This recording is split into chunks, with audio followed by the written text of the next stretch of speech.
Thank you very much, Mamadou. I'm really excited to hear about this new think tank in Côte d'Ivoire, and please let us know how we can help in any way. Our final speaker this morning is Amr Barghisi, who is the founding partner of the Egyptian Union for Liberal Youth, a civic, not-for-profit organization seeking to promote the principles of political, economic, and social liberties in its attempt to redefine the relationship between the individual and the state in Egypt.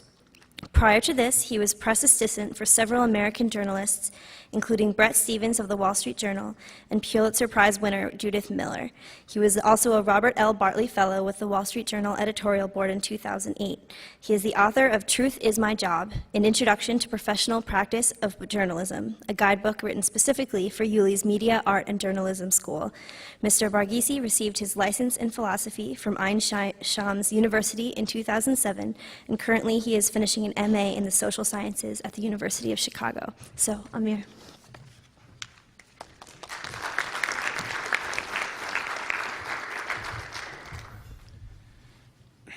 Good morning, ladies and gentlemen. I will not be providing a PowerPoint presentation, so I'll go the old way. First of all, I'd like to thank the Atlas and the Templeton Foundation for granting us the distinguished honor and pleasure to be among this group of liberty promoters and freedom fighters from all over the globe. I'll just give you a short word on the Egyptian Union of Liberal Youth.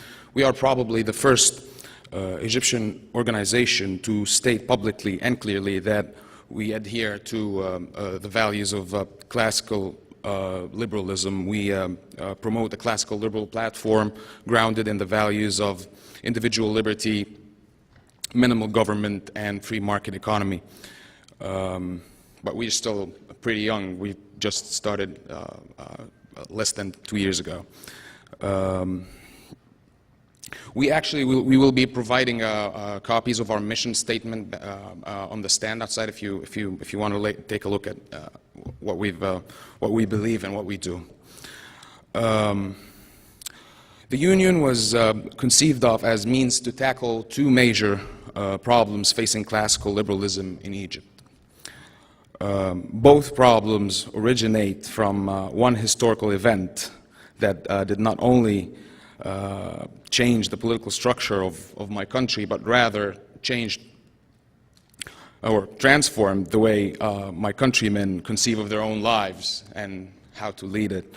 In 1952, and after a long and better period of upheaval, the Egyptian ancien regime, the monarchy, was overthrown by a group of officers, military officers, who took over the reins of power in Egypt, and they basically established what is now known as the July regime, 1952, 23rd of July. 23rd of July is still celebrated in Egypt as Egypt's national day.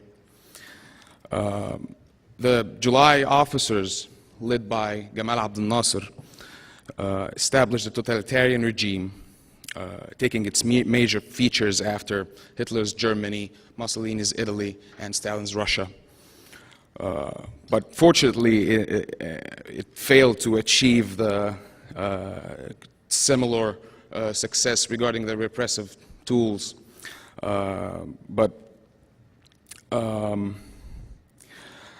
The July regime socialized the economy. It forced extensive government regulation in every aspect of life, everything. It led Egypt into 3 devastating wars with Israel and several other military conflicts in the Middle East. And ultimately, and most importantly, it changed the way Egyptians think of politics and the way they lead their own lives, as I previously said. The 2 major obstacles that I mentioned that both originate from this regime are what this regime, first of all, what this regime has devolved into, which is basically a bureaucratic authoritarian government that is merely interested in preserving the financial and power interests of its members. And the second and more dangerous element is the totalitarian legacy, the ideology that has become embedded within the very fabric of the Egyptian society at the moment. The Egyptian Union of Liberal Youth seeks to build a core for a pressure group to propagate economic, legal, and political reform in Egypt. We take a threefold strategy to achieve this ultimate goal. First, we try to introduce classical liberalism into the Egyptian context. I mean, theoretically and intellectually speaking. Not only through conveying the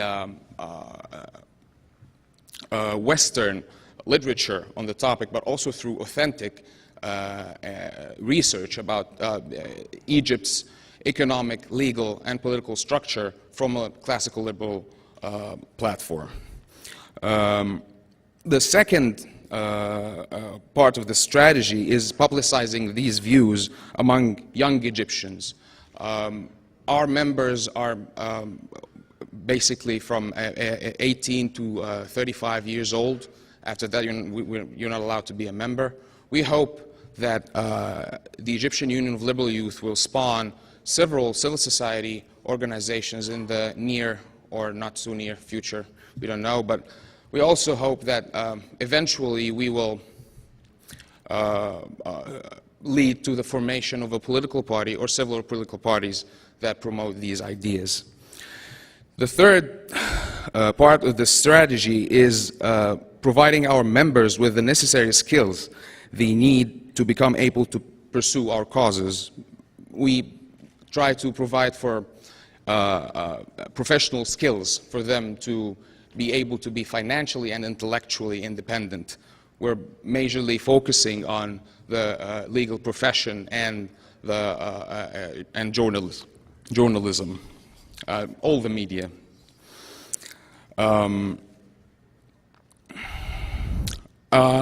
Just one final word about what we do. We believe that freedom, political and economic freedom, void of content, is even more dangerous than most cases of lack of freedom, since it leads to nihilism, moral relativism, and ultimately to the rise of totalitarianism, exactly the case for Egypt before 1952. We try to help our members take the non-political aspects of liberalism seriously. We heavily stress the values of work, family, and public duty in the private sector. And civil society, of course. We try to provide our members with a worldview that recognizes the beauty of human creativity. We stress the importance of music, art, literature, and all the likes. Just one final word. We're here today to celebrate the fall of the Berlin Wall, which was very influential to the generation that preceded mine, and we were very inspired by the efforts that were exerted by former President Reagan and late President Reagan and Baroness Thatcher on this front.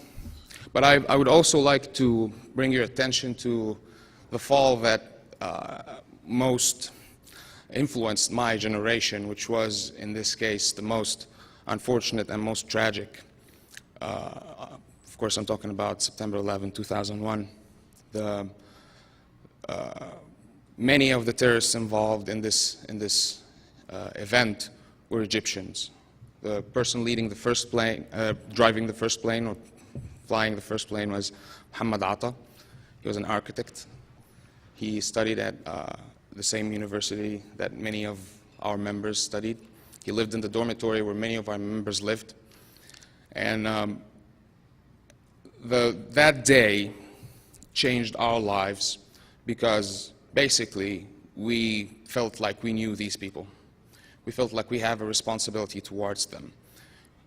to save them and save the others from the evils that they have been susceptible to.